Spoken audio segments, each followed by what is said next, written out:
All right, how's everybody doing? Professor Brian back. Today will be a mini lecture specifically talking about nomenclature and oxyanions. So the oxyanions, the ate, hypo, and how to utilize those with ionic compounds. So let's take a look here. All right, so what I have shown here on the board is a segment of the periodic table. If you notice, this is where the nonmetals kind of start and move towards your halogens. To the right of the halogens, of course, are the noble gases, but we are not worried about noble gases for this portion because the noble gases generally are not involved in creation of compounds. But we are considering right now the oxyanions, which are the nonmetals bonded with oxygens to create the ionic they are ionic they're anions because they have a negative charge, but they are covalent compounds. So a lot of instructors and a lot of different chemistry courses will have you to memorize these. I do not give you a table of them. I give you a method so that you can determine the formula and charge and name of any of the oxyanions that I'll give you in this course. So one main thing that you have to know is that when you see the suffix ate or the suffix ite or the prefix, and this should be a prefix, of hypo, then you know you're dealing with the oxyanions and you know you're dealing with an ionic compound as a whole, but you're dealing with the oxyanions. So let's talk about what I use to determine this. And I call it the phone number method. Now, what I mean by that? I mean that if we were to write the phone number 334 433 2321, which is structured as any phone number, right? 3, 3, and 4 digits. That phone number is all you'll have to remember to get any of these oxyanions correct, because this phone number is the phone number that will give you the ATE form for any of the oxyanions that we are concerned with. Now, you say, okay, well, you gave me a number. How do we use it?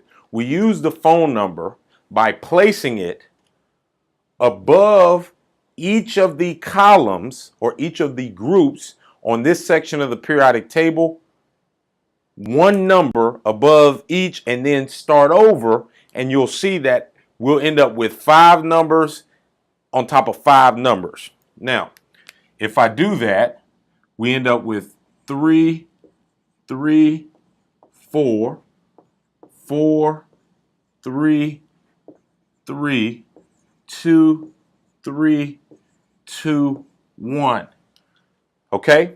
Now that I have placed them there, what we will be able to see and should be able to see is that these rows represent the number, and that's too light. I'm sorry about that. This top row represents the number of oxygens, and this bottom row represents the negative charge. And that goes for each individual column. So any nonmetal that creates a oxyanion, meaning it bonds with an oxygen to create one of these anionic compounds, meaning we have a negative charge, it follows this rule. The only exception, and I have denoted this here with a star, is nitrogen, right? And we'll talk about nitrate or nitrite, but nitrogen is the only one that doesn't fit this rule. The rest of them fit this rule when we're talking about the basic oxyanions, right? The basic oxyanions. So let's take a look and do some examples. Let's take the nomenclature of sulfate and write out the proper formula. So based on what I have taught you, what I have just explained, sulfate, we see sulfur is in group 6. If we go up here, we see that it has 4 oxygens in sulfate, and it should have a -2 charge. So if we write sulfate, it should be SO4 2-. And we will see that that is in fact correct. You can check this in any reference material, textbook, etc. Okay, let's look at carbonate. Carbon is in group 4. Carbonate should have 3 oxygens and a net charge of 2-. So carbonate should be CO3 2-, right? Simple and very straightforward. Whenever we're dealing with oxygen-containing polyatomic ions or oxyanions, this methodology works. Again, with the only exception is nitrogen. Let's look at chlorite. Okay, so now we're looking at a different suffix. Let's come over here and look at the definition of the suffix. For any of the ATE forms, we can use the phone number and be done. That's it. But when we look and see ITE, or the ite suffix, it is 1 less oxygen than 8, and we should also put here same charge.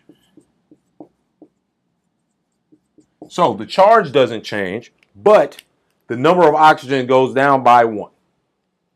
Okay, so chlorite. Well, we see chlorine is in group 7. That means the ATE form would have 3 oxygens with a -1 charge, but we need 1 less oxygen than the 8 form, so chlorite should be ClO2 with a -1 charge, right?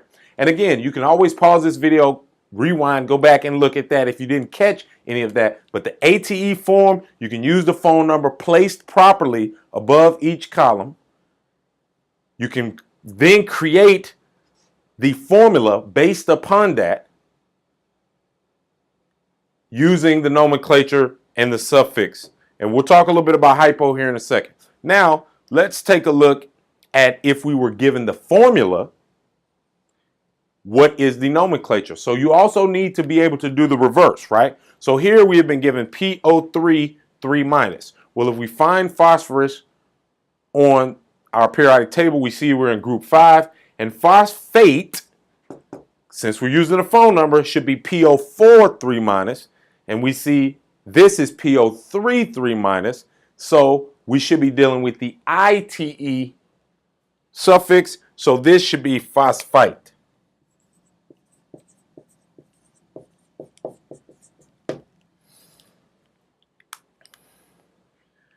Now let's skip nitrogen containing, and we're going to talk about the exceptions and come back to that. Let's take a look at BO3 3-. Well, we see boron is in group 3,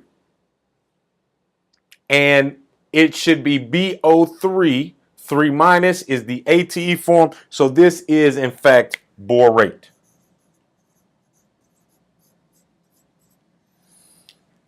All right, so using the name to create the formula, using the formula to create the name, and then in a second we'll do some examples where we combine both the oxyanion as well as in a full ionic compound where we put in the metal cation. So let's talk about the exception of nitrogen. Nitrogen is the only exception to this ATE rule. Nitrate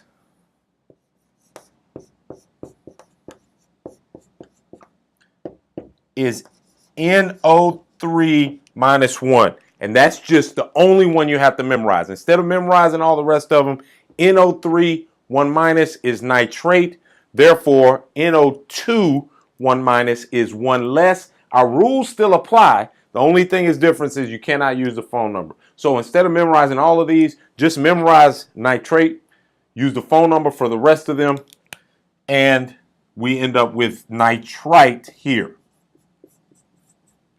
Okay, so here are 6 examples, and we're going to go over some more examples, but I wanted to lay kind of the groundwork here. Okay, again, always feel free to pause, do some more practice, do some more examples, but for now we're going to move on to some more different examples of this, and we're going to utilize hypo. Okay.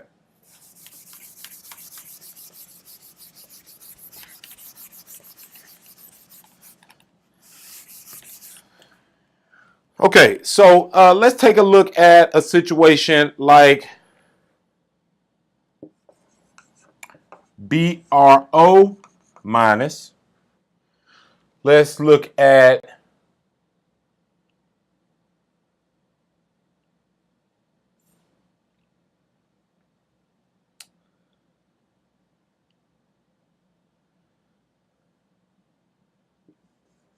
PO4 3 minus, and then let's look at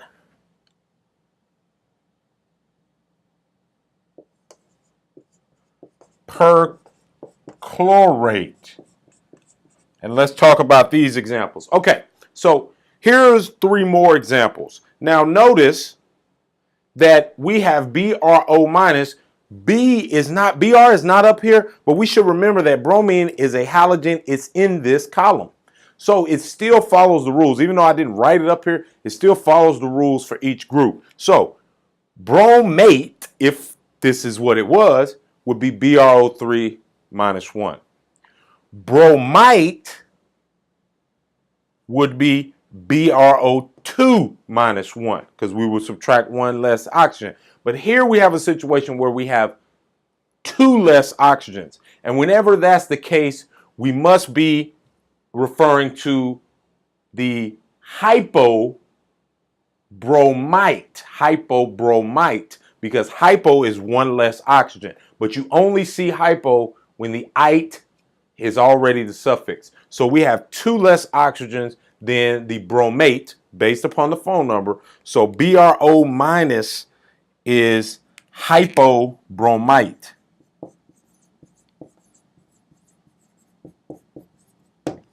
Hypobromite. And let me try to separate these two.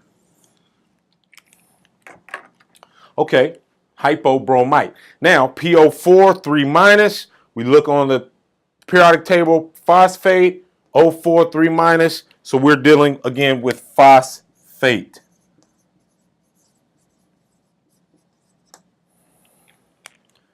Okay, and now the last thing that we need to add to the oxyanion is another prefix, and that prefix is per, and per is used when we have 1 more oxygen than the ATE. So we leave the ATE as the suffix, but we have 1 more oxygen. So if we look at chlorine, group 7, we have 3 oxygens with a -1 charge. Again, the same charge for per.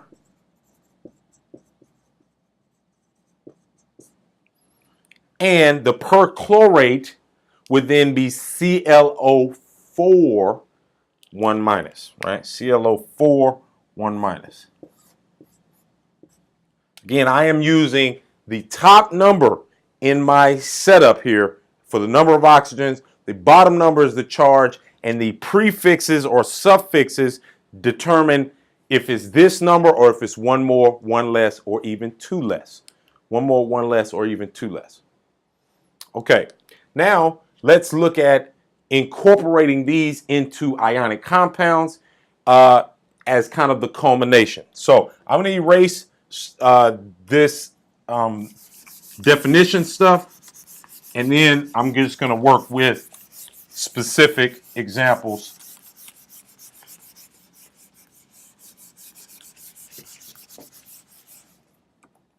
Okay, let's take a look at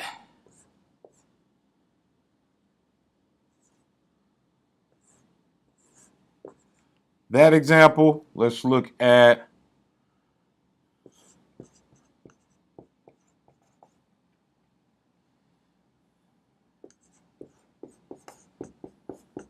this example, let's look at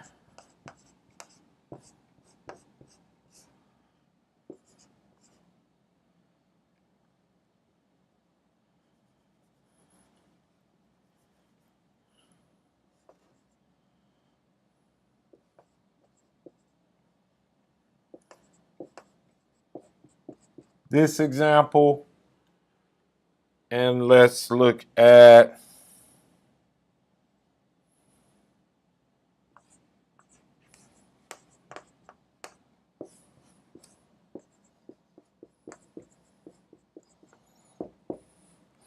this example. So here we have 4 examples.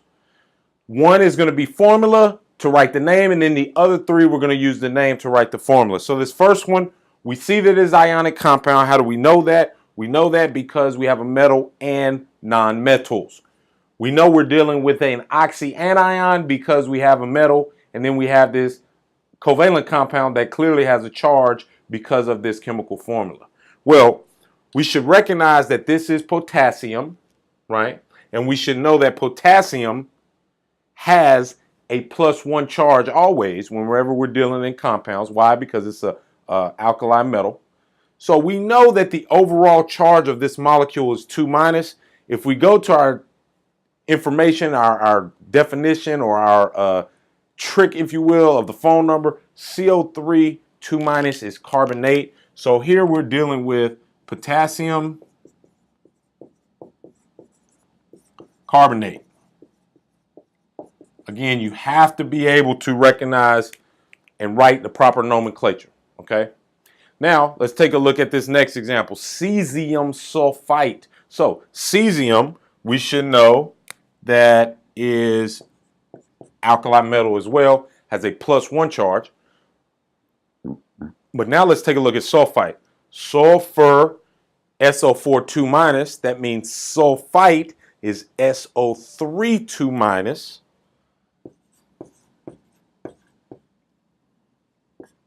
So how many cesiums do we need? We need 2 cesiums for the 1 sulfite to balance the charge. So we end up with cesium sulfite, which should look like this. Iron 3 phosphate. So iron 3, we know,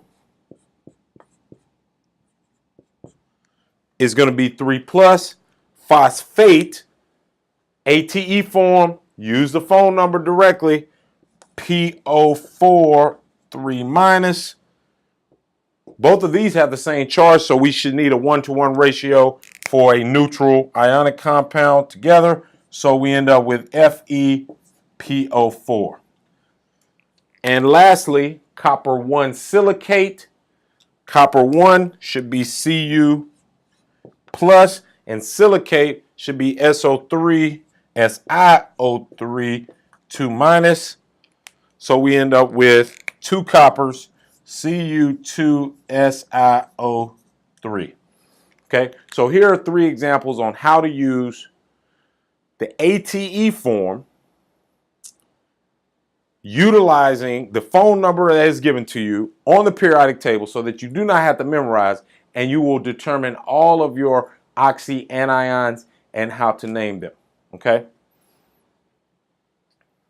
All right. Again, if you have any questions or any examples that you don't feel that this will help you solve, then again, feel free to email me, and I look forward to hearing from you.